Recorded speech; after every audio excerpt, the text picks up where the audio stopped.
diferencia o conexión perdida entre Egipto, Mesoamérica y El Salvador? Imagina caminar sobre una tierra donde alguna vez vagaron mamuts y perezosos gigantes, donde los volcanes rugían sin descanso y el cielo nocturno era un mapa sagrado, guía eterna de la humanidad. Hace más de 15.000 años, hombres y mujeres llegaron hasta este pequeño rincón del mundo. Dejaron huellas en piedra, símbolos en cuevas y secretos alineados con las estrellas.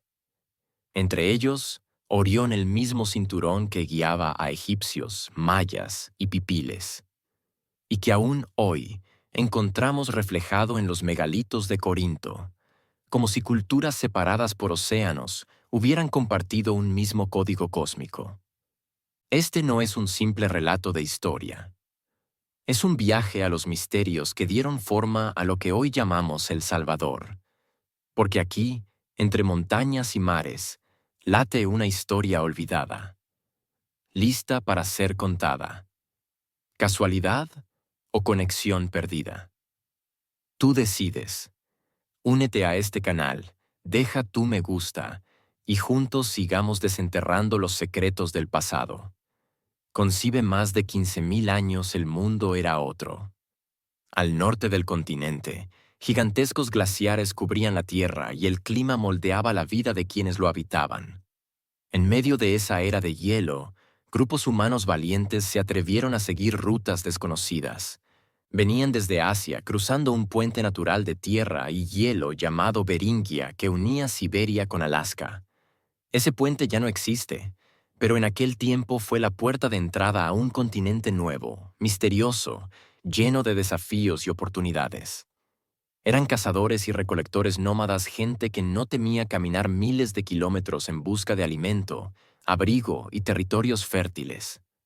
Armados con herramientas de piedra, vestidos con pieles y movidos por una inquebrantable voluntad de sobrevivir, siguieron el curso de los ríos, las migraciones de animales y el llamado de las estrellas. Con el paso de los siglos, algunos de esos grupos llegaron hasta lo que hoy llamamos El Salvador, una tierra que entonces era verde, tropical, volcánica y llena de vida. Aquí no hubo glaciares, pero sí un entorno exuberante, donde convivían perezosos gigantes, tapires, mastodontes y otras criaturas hoy desaparecidas. En este escenario, los primeros hombres y mujeres dejaron una marca imborrable. Y no hablamos en sentido figurado. Dejaron huellas reales.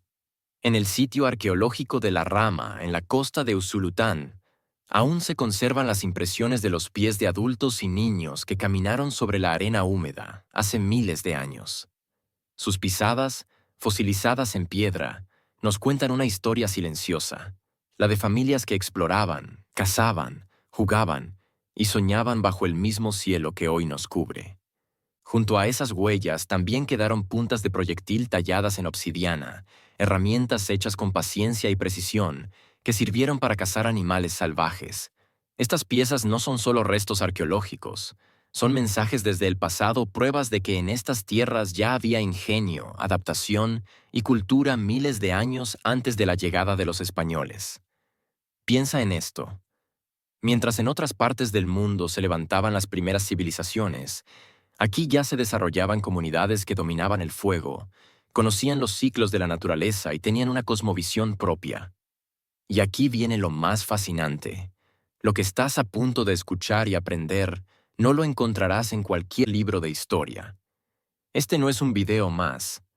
Al contrario, aquí descubrirás de dónde venimos realmente, cómo se formó nuestra identidad desde los primeros pasos humanos en estas tierras, y por qué la historia de El Salvador no comienza en 1524 con la llegada de Pedro de Alvarado, sino miles de años atrás, con los primeros pobladores que hicieron de este territorio su hogar.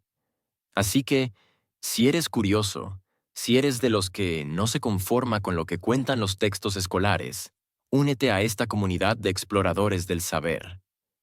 Dale un me gusta, tú suscríbete y acompáñanos, porque juntos vamos a emprender una aventura extraordinaria. Viajar desde las huellas más antiguas hasta los grandes señoríos indígenas. y finalmente al choque de mundos que cambió para siempre nuestra historia. ¿Listo? Pues empecemos este viaje. El Salvador que conocemos hoy, con sus ciudades, carreteras y cafetales, es apenas un parpadeo en la línea del tiempo. Viajemos atrás, muy atrás. Hace más de 15.000 años, cuando el territorio era una tierra joven, marcada por volcanes, lagunas recién formadas y selvas que se abrían paso entre coladas de lava. Aquí no hubo glaciares, pero el planeta entero estaba bajo el dominio de la última gran glaciación. Mientras los polos se congelaban, esta franja tropical se convirtió en un refugio de vida. Un mosaico de bosques húmedos, montañas, costas y ríos. En ese escenario vivía la megafauna pleistocénica. Imagina caminar entre mastodontes que podían alcanzar 3 metros de altura, perezosos gigantes del tamaño de un automóvil, gliptodontes con caparazones de más de 1 metro, caballos americanos, camélidos felinos, dientes de sable y hasta bisontes. Sus huellas y huesos han sido hallados en sitios como el río Tomayate, la barranca del Sisímico y el Hormiguero, recordándonos que alguna vez fueron parte de nuestro ecosistema. En medio de ese mundo salvaje, llegaron los primeros humanos. Los paleoamericanos, procedentes de Asia, atravesaron el estrecho de Bering y siguieron su camino hacia el sur. Aquí encontraron un territorio fértil, aunque desafiante, donde cada día era una prueba de supervivencia. Uno de los testimonios más sobrecogedores está en La Rama, Usulután. Allí, en la roca arenisca, quedaron impresas las huellas de adultos y niños que caminaron juntos hace miles de años. ¿Iban en busca de alimento? ¿Escapaban de un depredador? Nunca lo sabremos con certeza, pero esas huellas nos dicen algo esencial. Aquí ya había familias, comunidad, transmisión de saberes. Junto a esas huellas también se hallaron puntas de proyectil de obsidiana eran. Herramientas de caza, pulidas con paciencia, capaces de atravesar la piel gruesa de un mastodonte. La precisión de su talla revela que aquellos grupos dominaban técnicas avanzadas y no eran meros nómadas errantes. Eran observadores de la naturaleza, ingenieros de lo simple. Con el fin de la edad de hielo y la extinción de gran parte de la megafauna hacia el 8000 a.C., la vida humana cambió radicalmente. Los cazadores-recolectores se volvieron pescadores y horticultores. Aprendieron a domesticar plantas y a quedarse en un mismo lugar. Los estudios de polen hallados en sedimentos de la Laguna Verde en Apaneca, de la Laguna Cuscachapa en Chalchuapa y de la Laguna Llano del Espino en Ahuachapán muestran un dato crucial. Hace unos 5000 años, por primera vez, aparece el polen de maíz en el registro fósil. Eso significa que aquí se estaba sembrando maíz de manera sistemática. Era el nacimiento de la agricultura, la base de las grandes civilizaciones mesoamericanas. No fue solo el maíz. También se cultivaba frijol, calabaza y cacao silvestre, formando lo que hoy conocemos como la trilogía mesoamericana. Ese cambio fue revolucionario. Permitió la sedentarización. Donde antes había campamentos temporales, ahora surgían aldeas estables. La geografía jugó un papel crucial. Los volcanes no solo destruían, también fertilizaban la tierra. Las erupciones del Ilopango o del Izalco cubrían los valles con ceniza rica en minerales, ideal para la agricultura. Pero esas mismas erupciones obligaban a la gente a abandonar y reconstruir. La resiliencia quedó grabada en la identidad de estas poblaciones. Estos primeros pobladores no solo cultivaban y cazaban, también miraban al cielo. Las piedras grabadas en sitios como la Cueva del Espíritu Santo en Corinto, Morazán muestran figuras humanas, animales y posiblemente símbolos cósmicos. Para ellos, el universo no estaba separado de la vida cotidiana. El sol, la luna y las estrellas eran guías de siembra, de migración, de ritual. Podemos imaginar que alrededor de las fogatas se contaban historias de los astros, se transmitían mitos sobre los animales cazados y se enseñaba a los más jóvenes a leer las huellas del bosque. Para el 1500 a.C., en sitios como Chalchuapa ya había aldeas consolidadas, cerámica y comercio con regiones lejanas como Chiapas y Guatemala. El territorio salvadoreño pasaba de ser un corredor de cazadores a convertirse en un núcleo cultural. La transición estaba hecha. La tierra joven ya tenía pueblos antiguos con identidad propia. En el período preclásico, 1800 a.C., 250 después de Cristo, las comunidades que antes eran simples grupos de pescadores y agricultores comenzaron a transformarse. De las chozas de palma y barro surgieron plazas, pirámides y esculturas que no eran simples construcciones, eran el reflejo de una nueva visión del mundo. En lugares como Chalchuapa, Santa Ana, Finca Rosita y El Trapiche, aparecieron los primeros centros ceremoniales. Estas aldeas se convirtieron en espacios donde la religión, la política y la vida cotidiana estaban entrelazadas. El Salvador era ya parte de la red mesoamericana. Llegaban influencias olmecas mayas. Esculturas como los barrigones y la Piedra de las Victorias revelan rituales ligados a la fertilidad y al maíz. El maíz no era solo alimento, era vida, era mito, era el centro del calendario agrícola y espiritual.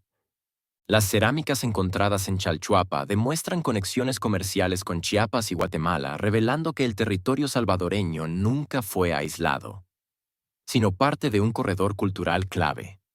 Uno de los hallazgos más intrigantes son las esculturas de los barrigones, figuras de piedra con cuerpos redondeados y rostros serenos, que representan probablemente seres ligados a la fertilidad o ancestros divinizados. Estas esculturas no eran decoraciones, eran guardianes simbólicos de la comunidad. La famosa Piedra de las Victorias, descubierta en Chalchuapa, muestra figuras humanas con rasgos olmecas, posiblemente en rituales vinculados al maíz. Esto demuestra que El Salvador no era un territorio aislado, sino que estaba directamente conectado con la gran red olmeca que dominaba Mesoamérica en ese entonces. Para estas sociedades, el maíz no era solo un cultivo, era el centro de la vida material y espiritual. De él dependía la alimentación. Marcaba los ciclos agrícolas y el calendario ritual. En la cosmovisión mesoamericana, los hombres estaban hechos de masa de maíz, según los relatos del Popol Vuh. En cada siembra y cosecha había ceremonias. Se ofrecía copal, sangre y ofrendas para asegurar la fertilidad de la tierra. La cerámica hallada en Chalchuapa y Finca Rosita es clave.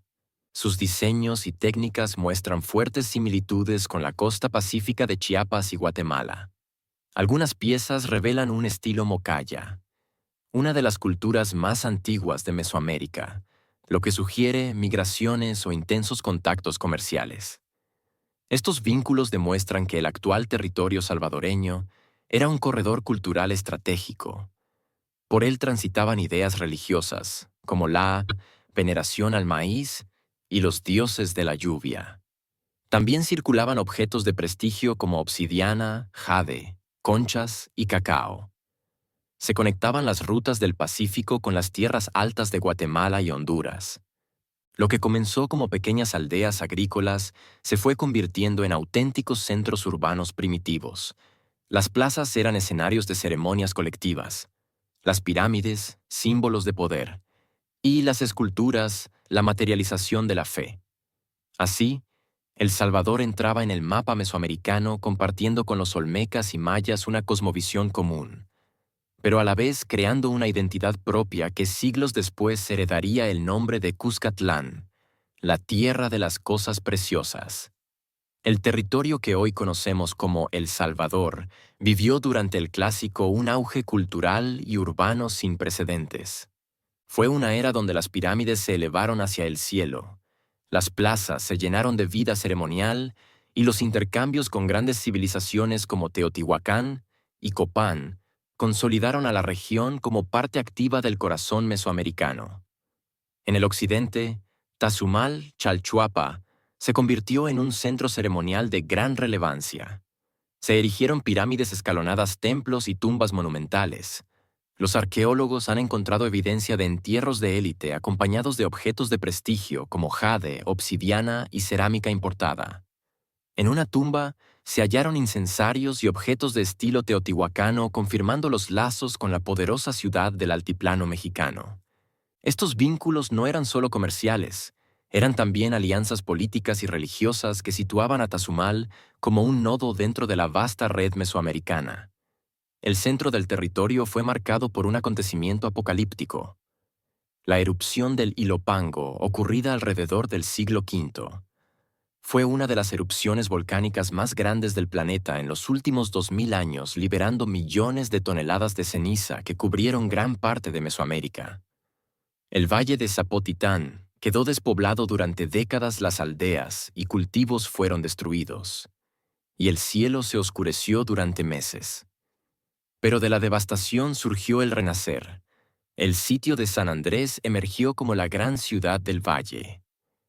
Con su acrópolis ceremonial, plazas y calzadas, se convirtió en el centro de poder del centro de El Salvador. Mientras tanto, en el oriente, florecía Quelepa, un centro vinculado a los lencas. Su arquitectura incluía montículos y plazas ceremoniales. Se conectaba cultural y comercialmente con Honduras, especialmente con los valles de Copán y el Motagua. Fue un espacio donde se entrelazaban influencias mayas y tradiciones locales, mostrando la diversidad étnica de la región. El territorio salvadoreño no fue homogéneo. Durante el Clásico convivían mayas chortis en el norte, lencas en el oriente, nahuas tempranos en algunas regiones del occidente y centro. Era un mosaico de culturas que compartían rutas de comercio, intercambios artísticos y también conflictos armados por el control de tierras fértiles y rutas de obsidiana. Los objetos hallados en tumbas, junto con las calzadas ceremoniales, nos hablan de una sociedad estratificada. Existían élites gobernantes que eran a la vez reyes y sacerdotes intermediarios entre el mundo humano y el cosmos. La religión estaba marcada por rituales de sangre y sacrificio, donde la vida humana era la ofrenda más valiosa para mantener el equilibrio cósmico.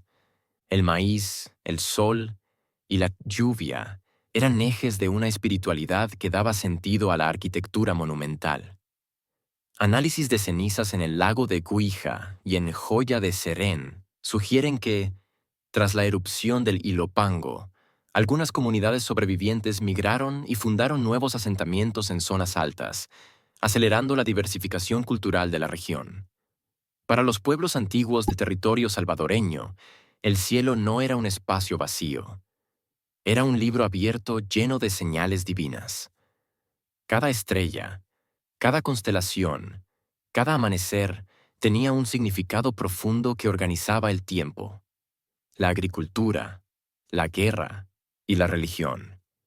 En El Salvador, sitios como Tazumal, San Andrés y Cihuatán levantaron pirámides escalonadas. Estas no eran tumbas como en Egipto, sino templos a altura, representaciones de la montaña cósmica que conecta el cielo con la tierra. Subir sus gradas significaba acercarse a los dioses y a la vez dominar el mundo humano desde lo alto. Desde sus cimas se observaban los astros, el Sol, la Luna, Venus y Orión. Lo sorprendente es que, miles de kilómetros lejos, en Egipto y en Europa, otras culturas levantaban estructuras similares con el mismo propósito: leer el cielo y acercarse a lo divino. La constelación de Orión fue el eje de la cosmovisión en muchas culturas. Egipto. Las pirámides de Giza se alinearon con las 3 estrellas del cinturón de Orión: Al-Nitak, Al-Nilam y Mintaka. Representaban al dios Osiris, señor de la muerte y el renacimiento. Mesoamérica. Mayas, pipiles, lencas. Orión era el fogón cósmico. Las 3 estrellas eran las piedras del fuego sagrado donde se cocinó el maíz, alimento divino del hombre. Grecia. Orión era el cazador gigante, símbolo de fuerza y destreza. Europa. Stonehenge. Alineaciones megalíticas coinciden con la salida de Orión y los solsticios, usados para marcar ciclos agrícolas. Corinto, El Salvador. En sus piedras talladas y cuevas hay patrones que reflejan alineaciones con Orión, usados posiblemente como mapas estelares agrícolas y rituales. ¿Por qué era tan importante Orión? Sus 3 estrellas marcan con precisión los tiempos agrícolas: siembra, lluvias y cosecha. Su aparición en el horizonte o su desaparición guiaban los ciclos de vida de comunidades enteras. En la cosmovisión mesoamericana, sin Orión no había orden. Era el reloj divino. Antes de continuar, veamos qué es el Cinturón de Orión.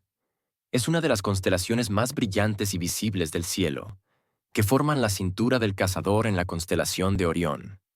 Este asterismo, también conocido como las Tres Marías o los Tres Reyes Magos, es una característica muy reconocible en el cielo nocturno y se usa para identificar otras estrellas y objetos celestes cercanos.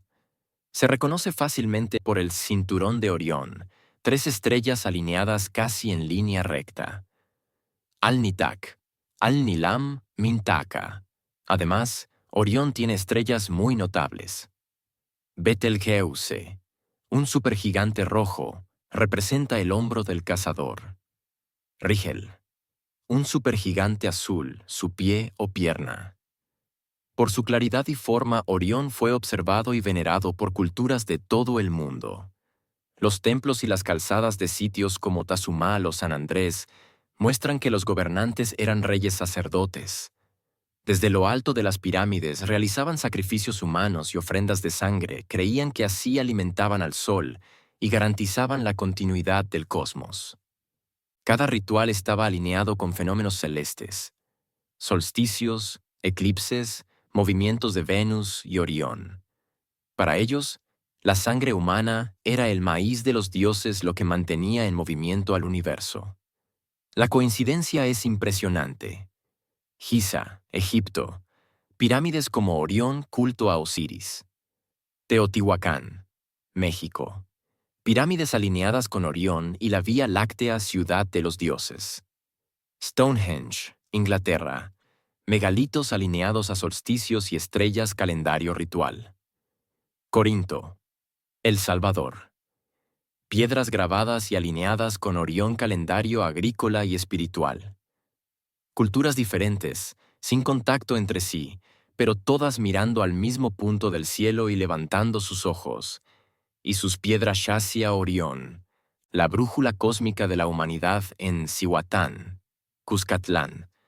Excavaciones muestran calzadas y pirámides que parecen estar alineadas no solo al solsticio, sino también a la salida de Orión y Venus, ambos fundamentales para el calendario pipil. Las piedras grabadas y orientaciones arqueológicas sugieren que también aquí, como en México y Egipto, Orión servía para marcar el calendario agrícola y religioso. La cosmovisión pipil y lenca lo habría relacionado con el ciclo del maíz y el fuego ritual, 2 ejes fundamentales de la vida. En Joya de Serén, la Pompeya de América, los restos muestran que los pobladores planificaban sus cultivos siguiendo los ciclos del cielo. Esto conecta directamente con la práctica de mirar a Orión como reloj agrícola y cósmico. Aunque los egipcios veían en Orión a Osiris, los mayas a las 3 piedras del fogón, los griegos a un cazador gigante, y en Corinto fue un mapa agrícola y ceremonial, todos lo usaban como lo mismo. Un puente entre los hombres y lo divino, una brújula en el cielo que guiaba tanto la vida práctica, siembra, tiempo, orientación, como la vida espiritual, rituales, muerte y renacimiento. Tras el colapso de las grandes ciudades del clásico, como Tazumal y San Andrés, nuevas migraciones transformaron el territorio. Los nahuas pipiles, descendientes de pueblos del altiplano mexicano, llegaron a El Salvador y fundaron el poderoso señorío de Cuscatlán, cuyo nombre en náhuatl significa lugar de las cosas preciosas. Su capital estaba en las cercanías del actual antiguo Cuscatlán, desde donde se organizaba el poder político, militar y religioso. Se extendía desde el río Paz, frontera con Guatemala, hasta el río Lempa, controlando la zona central y occidental.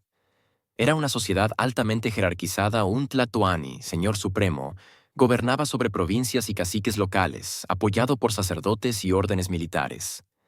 Lencas potones dominaban el oriente: San Miguel, Usulután, Morazán, La Unión. Sus dominios eran conocidos como Popocatepet o Manalaca, y se organizaban en confederaciones. Mayas Chortíes, Payaquí. Al norte, Chalatenango y Metapán. Su señorío estaba vinculado con el área de Chiquimula, Guatemala, y Copán, Honduras. Estos señoríos no eran estáticos, se enfrentaban en guerras, establecían alianzas temporales y compartían redes de comercio. El cacao era el centro de la economía. Se bebía en ceremonias sagradas. Se usaba como moneda de intercambio. Las semillas eran equivalentes a billetes. Otros productos de valor: sal, algodón, obsidiana y jade. Los mercados eran espacios vitales donde se intercambiaban productos locales y foráneos. La época posclásica fue de conflicto constante.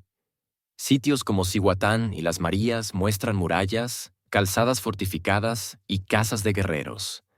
Se construían en lugares elevados, lo que revela la importancia de la defensa. La guerra no solo era territorial, sino también ritual. Capturar prisioneros para los sacrificios fortalecía el poder religioso y político.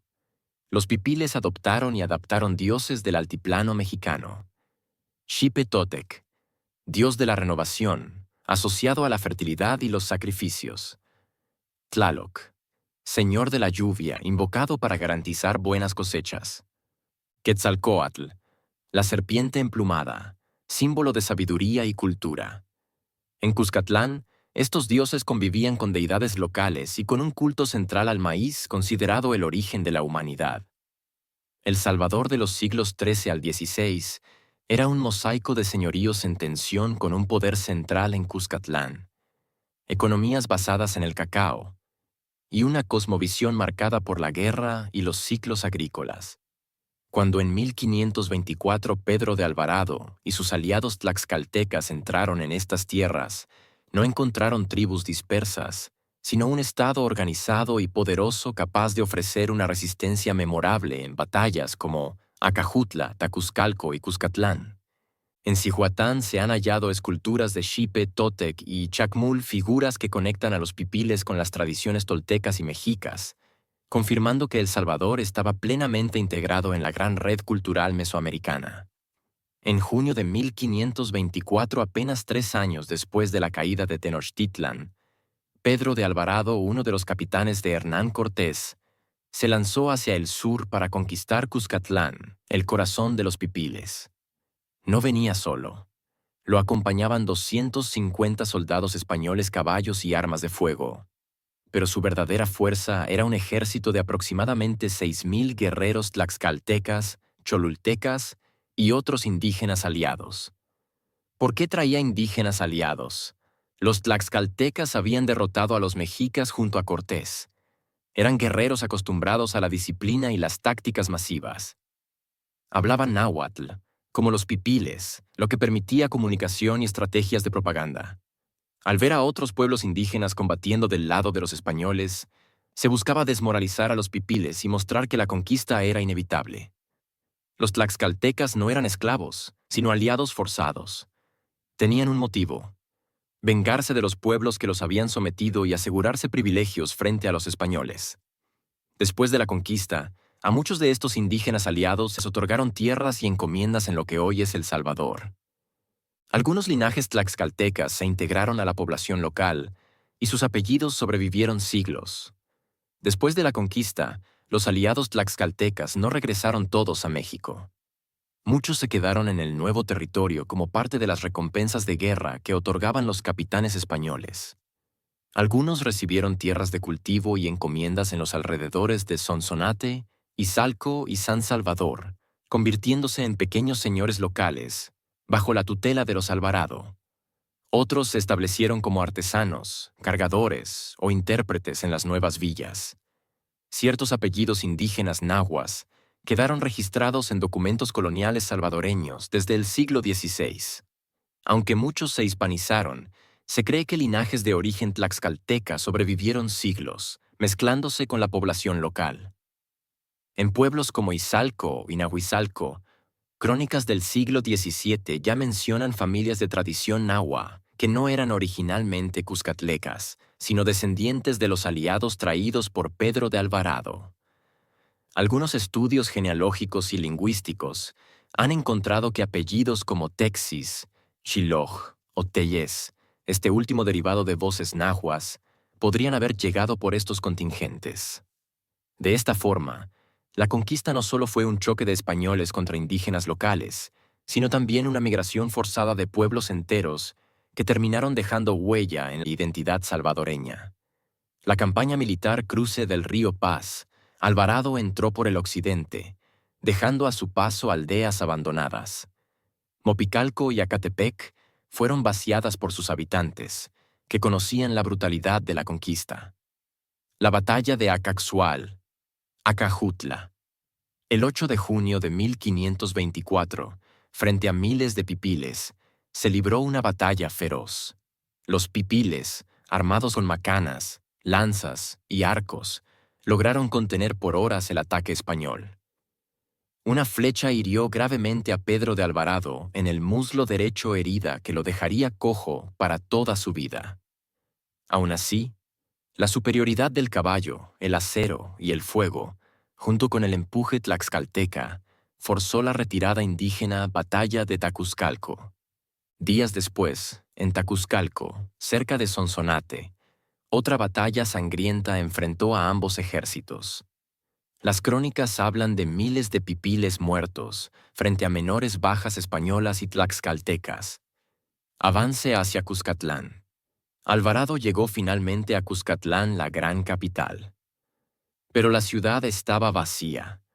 Los pipiles habían optado por una resistencia estratégica, evitando el choque final para preservar su pueblo. Sin aliados ni suministros, y con su herida empeorando, Alvarado decidió retirarse a Guatemala en julio de 1524. 1525. Gonzalo de Alvarado, hermano de Pedro, fundó la villa de San Salvador en honor al divino Salvador del mundo. Fue un intento de imponer el dominio español, pero la resistencia indígena obligó a trasladar la villa varias veces antes de consolidarla. 1528. Diego de Alvarado reforzó la conquista, expandiendo el control hacia el oriente. 1530 a 1535.